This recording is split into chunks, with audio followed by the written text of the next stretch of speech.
বন্ধুরা, কি হয়েছিল যখন একজন ধনী বাবার মেয়ে একজন গরিব রিকশাওয়ালাকে বলল যে তুমি আমাকে বিয়ে করো, যত টাকা বলবে তত দেব, কিন্তু রিকশাওয়ালা এক ঝটকায় তাকে প্রত্যাখ্যান করে দিল। তারপর যখন ছেলেটির সত্যি পরিচয় সামনে এলো, তখন এমন কিছু হলো যা কেউ ভাবতেও পারেনি। গল্পে এগোনোর আগে যদি গল্পটি ভালো লাগে তাহলে ভিডিওটি লাইক করুন, চ্যানেল স্টোরি ভয়েস সাবস্ক্রাইব করুন এবং কমেন্টে আপনার গ্রাম শহরের নাম অবশ্যই লিখুন, যাতে আমরা আপনাকে ধন্যবাদ জানাতে পারি। তাহলে চলুন গল্পটি শুরু করা যাক। সকাল ঠিক ৫টা বেজে ১২ মিনিট। ঠান্ডা বাতাস বইছিল, আর এই ঠান্ডা বাতাসে প্রিয়া সিংয়ের শ্বাস দ্রুত হয়ে গিয়েছিল। আজ তার পরীক্ষা ছিল, সেই পরীক্ষা যার জন্য সে ৭ বছর পরিশ্রম করেছিল। প্রতি রাত জেগে পড়াশোনা করেছিল, প্রতিটি আনন্দ, প্রতিটি আরাম, প্রতিটি আহ্লাদ ত্যাগ করেছিল। কিন্তু আজ জীবন তার জন্য আরও একটি পরীক্ষা রেখে দিয়েছিল। বাড়ি থেকে বেরোতেই দেরি হয়ে গেল, আর রাস্তায় তার গাড়ির সঙ্গ ছেড়ে দিল। ইঞ্জিন হঠাৎ বন্ধ, গাড়ি রাস্তার মাঝে দাঁড়িয়ে, আর তার চোখে উদ্বেগ। হে ভগবান, এটা কি হয়ে গেল? প্রিয়া কপালে হাত রেখে বলল, তার কাছে মাত্র ১৫ মিনিট বাকি ছিল, মাত্র ১৫। যদি সে সময়মতো কলেজে না পৌঁছায়, তাহলে তার জীবনের সবচেয়ে বড় স্বপ্ন চূর্ণ বিচূর্ণ হয়ে যেত। সে রাস্তায় এদিক ওদিক তাকাতে লাগল। কোনো গাড়ি নেই, কোনো অটো নেই, কোনো আশা নেই। তখনই ট্রাফিকের সামান্য ফাঁকে একটি পুরনো রিকশা দেখা গেল। পুরনো ছিল, কিন্তু পরিষ্কার ছিল। তার ঘণ্টার টুনটুন শব্দ কোনো আশার মতো শোনাল। প্রিয়া তৎক্ষণাৎ হাত তুলে রিকশা থামাল। রিকশা ধীরে তার দিকে ঘুরে থামল। তাতে বসা সাদাসিধা পোশাকের একটি ছেলে গভীর চোখে তাকে দেখতে লাগল। প্রিয়া দ্রুত বলল, ভাই, প্লিজ আমাকে আমার কলেজে পৌঁছে দিন। আমার ৭ বছরের পরিশ্রম দাঁড়িপাল্লায়। আপনি যত টাকা বলবেন দেব, শুধু আমাকে ১০ মিনিটে পৌঁছে দিন। ছেলেটি কিছু মুহূর্ত তাকে দেখল। তার দৃষ্টিতে না কোনো লোভ ছিল, না কোনো তাড়াহুড়ো। সে শুধু শান্ত ছিল। ম্যাডাম, টাকার দরকার নেই, ছেলেটি আসতে বলল। প্রিয়া হকচকিয়ে গেল। কেন, কেন নেবেন না? ছেলেটি হাসল না, শুধু বলল, কারণ আমি জানি সময়ের দাম কি। আপনি বসুন, আপনার কাছে মাত্র ৮ মিনিট বাকি। প্রিয়া ১ সেকেন্ড নষ্ট না করে রিকশায় বসে পড়ল। রিকশা দ্রুত চলতে লাগল। রাস্তা ফাঁকা ছিল, বাতাস তীব্র ছিল, আর প্রিয়ার বুকের ধুকপুকানি আরও বেশি। প্রতিটি বাঁকে মনে হচ্ছিল কোথাও দেরি না হয়ে যায়। কিন্তু ছেলেটি প্রতিটি মোড় এমনভাবে কাটছিল যেন শহরের প্রতিটি গলি সে দিল থেকে চেনে। কিছু মিনিটের মধ্যেই রিকশা কলেজের বিশাল গেটের সামনে থামল। ম্যাডাম, যান, ২ মিনিট বাকি আছে, সে বলল। প্রিয়া পার্স থেকে তাড়াতাড়ি নোট বের করে তার দিকে বাড়িয়ে দিল। এটা নাও, আর শোনো, তুমি এখানেই থেকো, আমাকে ফিরেও আসতে হবে। ছেলেটি টাকা না নিয়ে শুধু বলল, আমি এখানেই থাকব ম্যাডাম। প্রিয়া ভেতরে দৌড়াল। গেট বন্ধ হল।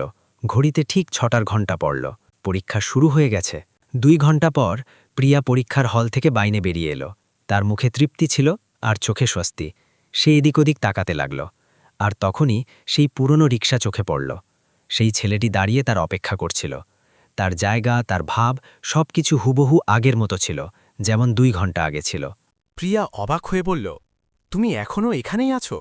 ছেলেটি হালকা গলায় বলল, আপনি থাকতে বলেছিলেন ম্যাডাম। প্রিয়া সেই মুহূর্তে কিছু বুঝতে পারল না। আর হৃদয়ে প্রথমবার সেই ছেলেটির জন্য এক অদ্ভুত সম্মান তৈরি হল। আর তখনই তার ধনী বান্ধবী নেহা আর মাহি সেখানে পৌঁছাল। প্রিয়া এখনও আরবকে দেখে অবাক ছিল। সে ২ ঘণ্টা ধরে সেখানেই দাঁড়িয়ে তার অপেক্ষা করছিল। প্রিয়া কিছু বলার আগেই পেছন থেকে দুটি হাসির গলা শোনা গেল। ওহো প্রিয়া, আজ তো বড় রয়্যাল সওয়ারিতে এসেছ। এটি ছিল নেহা, তার সাথে মাহিও ছিল। দুজনেই বিদেশে তার সাথে পড়েছিল। নেহা রিকশাটা ওপর থেকে নিচ পর্যন্ত দেখল, তারপর আরবকে দেখল, আর জোরে হেসে উঠল। বাহ, এটা তো লাক্সারি মডেল, রিকশা বেঞ্চ। মাহিও বিদ্রুপের হাসিতে বলল, আর ড্রাইভারও বেশ হ্যান্ডসাম প্রিয়া, মনে হচ্ছে নতুন বয়ফ্রেন্ড। প্রিয়ার রাগ ভেসে উঠল। নেহা, মাহি, ভদ্রভাবে কথা বলো। কিন্তু আরবের মুখ সাদা হয়ে গেল। সে কিছু বলল না, শুধু চোখ নামিয়ে নিল। প্রিয়া তার বান্ধবীদের উপর লজ্জিত হল। সে সরাসরি আরবের কাছে গেল। আমি মাফ চাইছি, এই দুজন যা বলেছে তা ভুল ছিল। আরব ভাবনা বদলেই বলল, কোনো ব্যাপার না ম্যাডাম। টাকা আর মর্যাদা মানুষের হৃদয়ে এমন তালা লাগিয়ে দেয় যা প্রায় মরার পরেই খোলে। তার গলা কত শান্ত ছিল, কিন্তু ভেতরে কত কষ্ট ছিল তা শুধু সে জানত। প্রিয়া চুপ হয়ে গেল। তার কাছে বলার মতো কিছু ছিল না। সে রিকশায় বসে পড়ল। আরবও ধীরে বসে রিকশা চালাতে লাগল। কিছুক্ষণ দুজনেই চুপ রইল। রাস্তা শান্ত ছিল, বাতাস ঠান্ডা ছিল, আর পরিবেশে এক অদ্ভুত নীরবতা ছিল। শেষে প্রিয়া সাহস করে জিজ্ঞেস করল, আরব, তুমি শিক্ষিত মনে হচ্ছ, তাহলে এই রিকশা কেন? আরব একটি দীর্ঘশ্বাস নিল। বাধ্যতা নয় ম্যাডাম, ভাগ্য। প্রিয়া চুপ রইল। আরব আরও বলল, আমার বাবা বিজয় গুপ্তা একসময়ের বড় ব্যবসায়ী ছিলেন। আমাদের কাছে সব কিছু ছিল। তার চোখ দূরে কোথাও তাকাতে লাগল। তারপর বাবার হৃদয়ের রোগ হল, চিকিৎসায় সব উড়ে গেল। তারপর ঋণ চাপল, বাড়ি গেল, ব্যবসাও। প্রিয়ার শ্বাস আটকে গেল। আমার পড়াশোনা মাঝপথে ছুটে গেল। আর মা বাবার পেট ভরাতে রিক্সা চালাতে হল। রিক্সা চালানো সহজ ম্যাডাম, রোজগার রুটি দিয়ে দেয়। কিন্তু সে ধীরে বলল, প্রতিদিন আমার আত্মসম্মান কাটে। প্রিয়ার চোখ ভরে এলো। সে শুধু এটুকু বলল, আমি অনেক দুঃখিত। আরও হাসল না, শুধু বলল, দুঃখ করো না, জীবন এটাই। রিক্সা একটি বিশাল বাংলোর সামনে এসে থামল। প্রিয়া বলল, এটাই আমার বাড়ি। বাংলোর গেট কোনো হোটেলের মতো ভোগ্য ছিল। দুজন নিরাপত্তারক্ষী তৎক্ষণাৎ স্যালুট করতে লাগল। সেখান থেকেই তার মা বাবা বাইরে এলেন। প্রিয়া এসে গেছে, মিস্টার আর মিসেস সিং বললেন। কিন্তু তখনই মিসেস সিংয়ের দৃষ্টি আরবের উপর পড়ল। তিনি থমকে গেলেন। এই ছেলেটি, তার গলা কেঁপে গেল। মিস্টার সিংও আরবকে দেখলেন। প্রথমে অবাক, তারপর চেনা, তারপর আবেগ। তিনি দ্রুত এগিয়ে গেলেন। আরব? আরব গুপ্তা? আরব অবাক হল। আঙ্কেল, আপনি? মিস্টার সিংয়ের চোখে আবেগ উপচে পড়ল। তুমি বিজয় গুপ্তার ছেলে, আমার সবচেয়ে পুরনো বন্ধুর। তুমি এখানে, এই রিক্সা? বেটা, এ কী অবস্থা করে রেখেছ? প্রিয়া, যে তাকে একজন সাধারণ রিক্সাওয়ালা মনে করছিল, সে তার বাবার প্রিয় বন্ধুর ছেলে বলে মনে হল। তার হৃদয়ে ধক করে উঠল।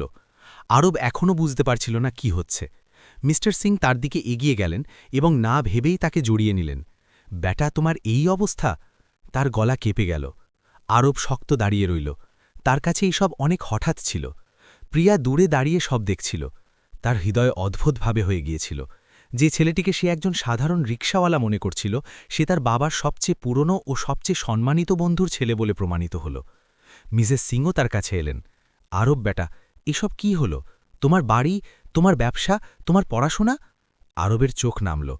আন্টি, সব শেষ হয়ে গেছে। মিস্টার সিংয়ের মুখে কষ্ট নেমে এলো। বিজয় আমার বন্ধু, সে তোমাকে কখনো কোনো কিছুর অভাব হতে দেয়নি। আর আজ তার ছেলে। তিনি বাক্যটি শেষ করতে পারলেন না। প্রিয়ার গলা শুকিয়ে গেল। তার নিজের ব্যবহার, তার বান্ধবীদের হাসি আর সকালের প্রতিটি ঘটনা মনে পড়তে লাগল। আরব ধীরে বলল, বাবার রোগ সব কেড়ে নিয়েছে আঙ্কেল। চিকিৎসায় সব টাকা গেছে, বাড়ি বিক্রি হয়ে গেছে, ব্যবসাও। ঋণ চাপল, আর আমাকে রিক্সা চালাতে হলো। মিস্টার সিংয়ের চোখে জল ছিল। বেটা, এটা আমাদের কেন বলনি? আরব শান্ত গলায় বলল, আঙ্কেল, দুঃখ ভাগ করলে হালকা হয় না। আর বাবা, তিনি কারো সামনে হাত পাততে পছন্দ করতেন না। প্রিয়া প্রথমবার তার দিকে এভাবে তাকালো, যেমন কেউ সত্যি কাউকে হৃদয় দিয়ে দেখে। তার উপলব্ধি হচ্ছিল যে এই ছেলেটি কত শক্তিশালী। মিস্টার সিং তৎক্ষণাৎ বললেন, এবার বাস, আজ থেকে তুমি আমাদের ছেলের মতো থাকবে। কাল সকালে আমার ম্যানেজারের সাথে দেখা করো। আমি তোমার ঋণ পরিশোধ করব আর তোমাকে আমার কোম্পানিতে একটি ভালো পদ দেব। আরব চমকে গেল। আঙ্কেল, না। কেন না? মিস্টার সিং জিজ্ঞেস করলেন। আরব ধীরে কিন্তু দৃঢ় গলায় বলল, কারণ আমি দয়ার ওপর বাঁচতে চাই না। বাবা শিখিয়েছিলেন, পড়লে নিজের জোরে উঠতে হয়। প্রিয়ার হৃদয় ধক করে উঠল। আরবের মধ্যে এমন কিছু দেখল যা সে আজ পর্যন্ত কোনো ছেলের মধ্যে দেখেনি। আত্মসম্মান, সততা, খাঁটি স্বভাব। মিস্টার সিং বললেন, বেটা, তুমি ভুল বুঝছ। আমি তোমাকে দয়া দিচ্ছি না, আমি বন্ধুত্ব রক্ষা করছি। আরব বলল, বুঝছি আঙ্কেল, কিন্তু ঋণ আমি নিজে পরিশোধ করব, আর চাকরিও আমি নিজের পরিশ্রমে উপার্জন করব। প্রিয়া আরবের ওপর গর্বের মতো অনুভব করল। সে ভাবল, এই ছেলে সত্যিই আলাদা। কিছুক্ষণ পর আরব যাওয়ার অনুমতি চাইল। সে বাইরে বেরোল, রিকশার কাছে গেল, হ্যান্ডেল ছুলো এবং এক মুহূর্তের জন্য থামল। প্রিয়া তার পেছনে দৌড়াল। আরব, শোনো। আরব ঘুরল না, শুধু বলল, হ্যাঁ ম্যাডাম। প্রিয়া প্রথমবার তার নামে সম্মানের ভার অনুভব করল। তুমি সত্যি অনেক ভালো মানুষ। আরব হালকা চোখ তুলল। ভালো হওয়া সহজ নয় ম্যাডাম, মহার্ঘ পড়ে। প্রিয়ার চোখ ভরে এলো, কিন্তু সে আরও কিছু বলার আগেই আরব রিকশা স্টার্ট করে চলে গেল। প্রিয়া তাকে যেতে দেখতে থাকল। সে ভাবতেও পারেনি যে সকালে যে রিকশাওয়ালাকে সে কেবল একজন চালক মনে করেছিল, সন্ধ্যার মধ্যে সেই ছেলেটি তার হৃদয়ের কোনো কোণে জায়গা করে নিচ্ছিল। রাতে প্রিয়া ঘুমের মধ্যেও অস্থির ছিল। সে বারবার আরবকে মনে করছিল। সকাল হতেই সে একটি সিদ্ধান্ত নিল, এমন একটি সিদ্ধান্ত যা তার জীবন বদলে দেওয়ার ছিল। সকালের সূর্য পুরোপুরি ওঠেনি, কিন্তু প্রিয়ার মন সারা রাত জাগার পরেও শান্ত হয়নি। সে বারবার আরবের মুখ দেখছিল, তার গলা, তার আত্মসম্মান, তার কষ্ট, সবকিছু তার হৃদয়ে ঘুরছিল। সকাল হতেই সে সিদ্ধান্ত করে নিল, তাকে আরবের সাথে দেখা করতে হবে, আজই, এখনই। সে না খেয়েই বেরিয়ে পড়ল, ফোন করল, আরব, দেখা করা যাবে? আরবের গলা সেভাবেই শান্ত ছিল। হ্যাঁ ম্যাডাম, বলুন, কোথায়? প্রিয়া বলল, পুরনো সিটি পার্কে, এখনই, ২০ মিনিট পর। আরব এলো, সেই সরলতা, সেই আত্মসম্মান, সেই শান্ত চোখ। প্রিয়া তাকে দেখামাত্র ঘাবড়ে গেল, বুক দ্রুত ধুকপুক করতে লাগল। আরব, আমাকে তোমাকে একটা কথা বলতে হবে। আরব থামল। জি ম্যাডাম। প্রিয়া এক মুহূর্তের জন্য দ্বিধা করল, তারপর গভীর শ্বাস নিয়ে বলল, আরব, প্লিজ আগে প্রতিশ্রুতি করো যে আমার কথা মাঝপথে কাটবে না। আরব একটু চমকে বলল, ঠিক আছে, কাটব না। প্রিয়ার গলা আস্তে আস্তে কাঁপতে লাগল। আরব, আমি তোমাকে বিয়ে করতে চাই। আরবের মুখ শুকিয়ে গেল, সে ২ কদম পিছিয়ে গেল, তার চোখে রাগ, অবিশ্বাস আর ধাক্কা একসাথে ভরে গেল। এটা কি মজা ম্যাডাম? প্রিয়ার মুখে ভয় নেমে এলো। মজা নয় আরব, সত্যি বলছি। আরব গর্জে বলল, এটা বিয়ে নয়, দান, ভিক্ষা। তুমি আমাকে তোমার টাকায় কিনতে চাইছ? না, প্রিয়া তৎক্ষণাৎ বলল, এরকম নয়। কিন্তু আরব থামার নয়। তোমার বান্ধবীরা ঠিকই বলেছিল, আমি তোমার যোগ্য নই। তুমি মার্সিডিস ক্লাসের, আমি রিকশাওয়ালা। এখন বিয়ের ছলনা দিয়ে আমার সম্মান কিনবে? প্রিয়ার চোখ ভরে এলো। আরব, প্লিজ। আরব ঘুরে হাঁটতে শুরু করল। তার চলন দ্রুত ছিল, গলা ভেঙে গিয়েছিল, হৃদয় আরও জোরে ভাঙছিল। প্রিয়া পেছনে পেছনে দৌড়ালো। থামো আরব, তুমি আমাকে ভুল বুঝছ, থামো। আরব থামল, কিন্তু পেছনে ঘুরল না। প্রিয়া মৃদু গলায় বলল, ঠিক আছে, বিয়ে নয়, আমি তোমাকে যাচাই করছিলাম। আরব ধীরে ধীরে ঘুরল, তার চোখে প্রশ্ন ছিল। প্রিয়া বলল, আমি জানতে চেয়েছিলাম তুমি টাকার লোভী কিনা, তুমি প্রমাণ করে দিলে তুমি নও। কিছুক্ষণের নীরবতার পর প্রিয়া সরাসরি তার চোখের দিকে তাকিয়ে বলল, এখন শোনো, বিয়ে নয়, অংশীদারিত্ব। আমার সাথে কাজ করো। আরও বাবার চমকে গেল। কি? হ্যাঁ, অংশীদারিত্ব। আমি আর তুমি মিলে একটি নতুন ব্যবসা শুরু করি। আরও ভাসল না, শুধু বলল, ম্যাডাম, মজা করো না, তুমি আমার সাথে ব্যবসা? প্রিয়া বলল, হ্যাঁ, আমার কাছে ডিগ্রি আছে, বিদেশি ক্লায়েন্ট আছে, অ্যাকাউন্ট আছে, মার্কেটিং আছে, কিন্তু আমার কাছে মাটির সাথে সংযোগ নেই, শিকড় নেই, মানুষের বোঝাপড়া নেই। সে আরও কাছে এসে বলল, এই সব তোমার কাছে আছে।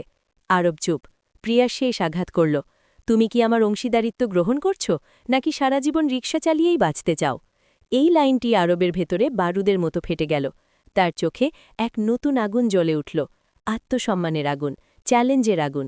সে বলল, ঠিক আছে, অংশীদারিত্ব গ্রহণযোগ্য। প্রিয়া হাসল। আরব প্রথমবার অনুভব করল, তার হাসিতে কোনো ধ্বনিত্ব ছিল না, শুধু বিশ্বাস ছিল। এটাই ছিল সেই মুহূর্ত যা দুজনের জীবন বদলে দিল। অংশীদারিত্ব শুরু হয়ে গেল, কিন্তু আসল ঝড় তো আসতে বাকি ছিল। প্রিয়া পরের দিনই আরবকে তার অফিসে ডাকল। একটি ছোট্ট ঘর, 2টি চেয়ার, একটি পুরনো কম্পিউটার আর দেওয়ালে আটা পরিকল্পনা। Falcon express logistics. আরব জিজ্ঞেস করল, এটা কি আমাদের? প্রিয়া মাথা মারল। হ্যাঁ, এটা আমাদের দুজনের। তুমি মাটির বোঝাপড়ার বুদ্ধি দেবে, আমি সিস্টেম আর মডার্ন টেকের বুদ্ধি দেব। আরব অবাক ছিল, কিন্তু প্রথমবার তার ভেতরে আশার হালকা একটি আলো জ্বলল। শুরুতে তাদের কাছে মাত্র একটি পুরনো লোডিং অটো ছিল, রং উঠে গেছে, ধাতুতে মরচে পড়েছে, ইঞ্জিন হাঁপাচ্ছে। প্রিয়া বলল, এর অবস্থার দিকে যেও না, নামের দিকে যাও, ফ্যালকন, আমরা এটাকে উড়াবো। আর সত্যি, তারা এটাকে উড়ালো। তারা নতুন মডেল তৈরি করল। No delay, no payment. আরব জমকে গেল। এটা তো পাগলামি, ট্রাফিকে কী সময়ে নিশ্চয়তা দেবে? প্রিয়া বলল, আমি দেব, আমরা দেব। আরব তার চোখের দিকে তাকাল, সেই চোখ মিথ্যে বলত না। আর তারপর কাজ শুরু হয়ে গেল। আরব নিজেই গাড়ি চালাত, তার মতো সৎ চালক বেছে নিতে লাগল। রাতে রাস্তা ম্যাপ করত, কোথায় জ্যাম লাগে, কোথায় শর্টকাট আছে, সব বুঝে ফেলল। প্রিয়া বসে ডিজিটাল মডেল বানাত, ফোন করত, ক্লায়েন্ট জোগাড় করত, মার্কেটিং করত। দুজনে দিন রাত এক হয়ে গেল। 6 মাস পর ফ্যালকন এক্সপ্রেসের নাম শহরের প্রতিটি গলিতে, প্রতিটি দোকানে, প্রতিটি কথাবার্তায় গুঞ্জরিত হতে লাগল। ছোট ছোট লোডিং অটো এখন ব্র্যান্ডেড মিনি ভ্যান হয়ে গিয়েছিল।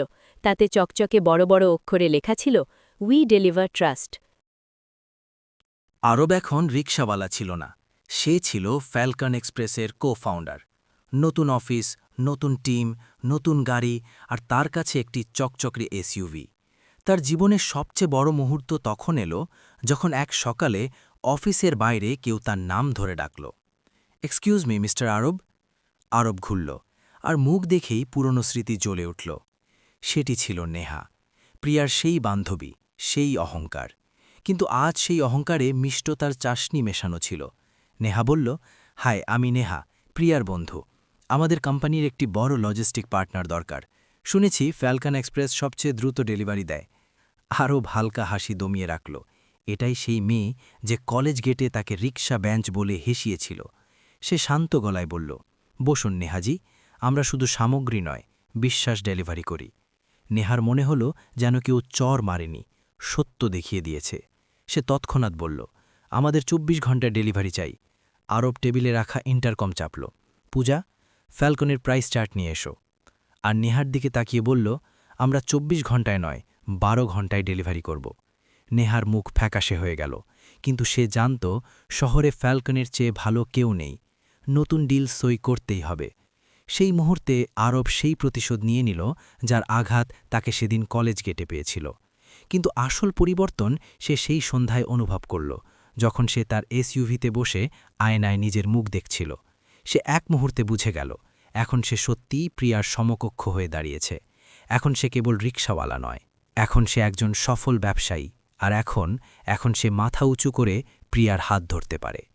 আরব এখন শুধু সফল ছিল না, সে আত্মবিশ্বাসী ছিল। আর আজ সে একটি সিদ্ধান্ত করে নিয়েছিল, তাকে প্রিয়ার সাথে দেখা করতে হবে।